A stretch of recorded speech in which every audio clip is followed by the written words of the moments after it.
Michael in, I believe that's Maryland. Hi. Hi, Michael. How can we help you Michael. today? I am just delighted to speak with you. I'd like to bring you something entirely different from the tenor of the show so far. Right. I've been on hold since the very beginning. I mistakenly hung up trying to put you guys on speakerphone as I was listening. Oh, no. Well, glad you're back on. Let me speak. I can't even tell you guys I've been calling for months. Okay, well, in short, I'm not sure. I'd just like to mention that I'm kind of missing La Murph, but I am very pleased to be talking with a good doctor. So I appreciate the guest appearance. I am a recently flowering anti-theist. Okay. And pretty much my question is, how can I be a more effective spokesman for science while simultaneously being a more friendly atheist? In other words, trying to convert the folks with honey rather than with vinegar. Yeah, no, that is great. A good question, and something I've been pondering as well. So I guess my first question is, if you're trying to convert with honey rather than vinegar, why adopt the label anti-theist? Because to me, even if you mean it in a way that I agree with, to a lot of people, their ears perk up and they get defensive. So I'm curious how you define it and why you chose it. Entirely understood and entirely appreciated. I will just add parenthetically that I have been so motivated by the lack of social support around this that I have gone so far as to start my own atheist, anti-theist, rational skeptic page on Facebook for the Boston area. Okay, wonderful. And it's only a week old and we're into the double digits and I feel like a new man.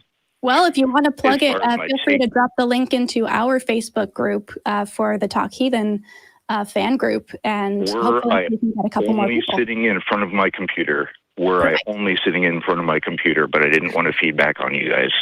Appreciate that. All right, so why do you call yourself an anti-theist? I will absolutely, because I feel as though someone who's rooted in theism is believing without evidence as a rule, and this is directly anti-scientific. I am mad about making more people scientifically literate, both anti-theist, atheist, everybody. I think that is the bottom line, that everybody will be benefited by science and rational skepticism.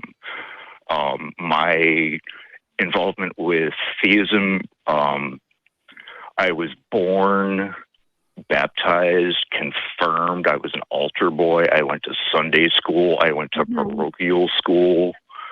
I had to pray at night and in the morning and go to church at 5:45 a.m.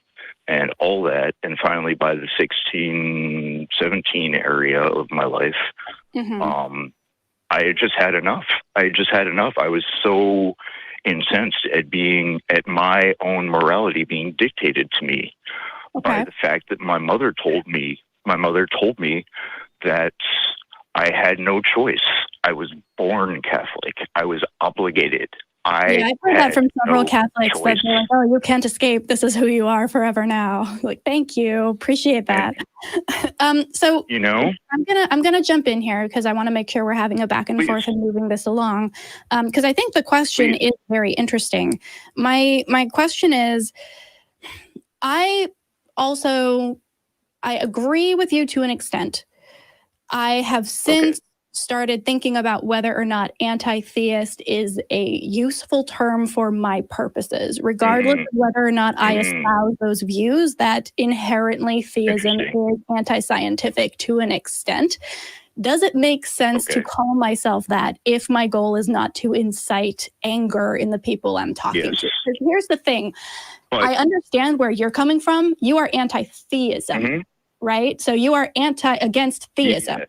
So am I. I am 100% with you. But when I call myself an anti-theist, that sounds like I'm against people who believe in theism. I'm against actual individuals. And that's how it gets translated a lot. And that's actually very problematic in having useful conversations. It is. It is. Yeah. I consider my mentor Hitchens in a lot of ways. And he would probably espouse his anti-theism at the risk of if you're alienating. Going the Hitchens route, like, here's the thing: if you're going the Hitchens route, yeah, take anti-theist and run with it, because that's exactly the way that he did things. But he also is did not win militant. Right, he didn't win over with honey. So I think right now what you're saying is two very, very different goals, and they might conflict a little bit. So instead of, I do want to dive in a little bit more as well to calling out anti-science without, getting rid of your humanist viewpoint. And in a lot of ways, I'm reading this book now called Our Non-Christian Nation. And it talks about how to be allies with other religions and with other groups in order to be against the overreach of, right now in America, Christianity in government. Separation of church and state. Exactly. Yes. And you can be 100% allied with people in that goal, but that doesn't necessarily mean you have to agree with them on everything, right? You can say, hey, we have fundamental disagreements here about other stuff. We agree on this issue. So let's band together and work towards a secular humanist viewpoint where all religions are equally tolerated, but none are, placed above the rest as kind of the required religion. And so for me, I think if that's the goal, using the term anti-theist might be a little difficult. It might be just setting you up for an extra hurdle you have to get over. Yeah. Interesting. That's have a you lot studied, of food for thought. Michael, have you studied street epistemology? Not. Is this a site or a person? Or I mean, that's basically been my sources, is you folks and Dillahunty and Hitchens and YouTube. But I'm trying to move on to actual spoken word reading books style, the sort of archaic method of acquiring information. Well, I would give you. Any suggestions are more than welcome. Yes, I'd give you two suggestions. Go Google street epistemology and maybe Anthony Magnabosco. Okay, I've seen it in passing. Watch some of the videos and learn deeply the technique and the technology. It's not easy to learn, but once you get it down, it's really interesting. It's very helpful, and it'll do exactly what you're talking about. The issue is, I said this in a post just this week, the issue is not to argue with people. The issue is to get them to think. And you can't get people to think if you put them on the defensive, which V has already noted. So stay away from terms and processes that put people on the defensive, and stick with things that get the people to think. Good questioning, Socratic questioning, street epistemology. The second thing is, if you really want to help people, you can go to recoverfromreligion.org and hit the volunteer button. Because we will train you. We will train you how to ask those kind of questions, and you will help. You actually help people. Yeah, I am jobless currently, and that's been another thing. I've been wondering how to give back, and how to be charitable, and how to ally myself with, perchance, charitable religious organizations. Because I'm more of a humanist than an anti-theist. Right. Okay. And that's what I've been getting from you as well. I think that we're right on the same page with that. So I think if you want to go the route where you're firebrand, militant, Hitchens, anti-theist type, we need people like that. We need people who will come in and smack stuff down that needs to be smacked down. But if your goal is to give back and ally with religious groups who have shared goals, I don't know if anti-theist is the best term to use, at least not right now. Maybe we can rehabilitate it and use it in another way. I would hope. And I will leave. I imagine you have some other business to wrap up. I'll try and be pithy, but what would you suggest as an alternate term? Honestly, I'm a fan of good old atheists. Like, for me, not enough people just call themselves atheists. And that can be just flat out. You can mean anything by that, really. You don't even need to mean woo, right?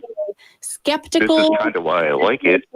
Exactly. And it here's the thing. So there are a lot of people, I'm going to get on my soapbox for a second because you had a good question, Michael. So here's the thing. A lot of people hear the term atheist community and they go, what do you mean? There's no atheist community. I don't have a community. There are no atheist communities, or even there shouldn't be an atheist community. The whole point is to get out of groupthink. With that, I agree. But I was reading this book a couple of years ago called Victory by Linda Hirschman, and it documented the gay civil rights movement from the 1940s until 2008 with Prop 8 in California. And it talked about how gay, lesbian, trans, bisexual, queer people joined together and decided very, very decisively, we are going to decide that we are a community. Not necessarily that we all have the same things in common or that we see each other, that we even know the other person exists. But if we're going to get anywhere socially, if we're going to get anywhere politically, we need to be a cohesive group. We need to have that backing of numbers and demographics in order to make our voices heard, because otherwise we're going to get picked off one by one. And it worked. And the reason we have come so far, not nearly far enough, but very far in such a short span of time, is because of that banding together in a political and social sense. So for me, I say atheist community in the same way I say the LGBTQ plus community. It's not that everybody has the same goals or the same agendas or the same viewpoints. They could be completely different in every other way. But if we have that shared goal and we decide to take a label and say, this is who I am, this is what I believe, then we automatically increase our power sociopolitically in order to be counted. So for me, I say just go with atheist and then add whatever else you want in there. Skeptic, secular humanist, free thinker, bright, if you like that term. But I'd say just plain old atheist is the way to go.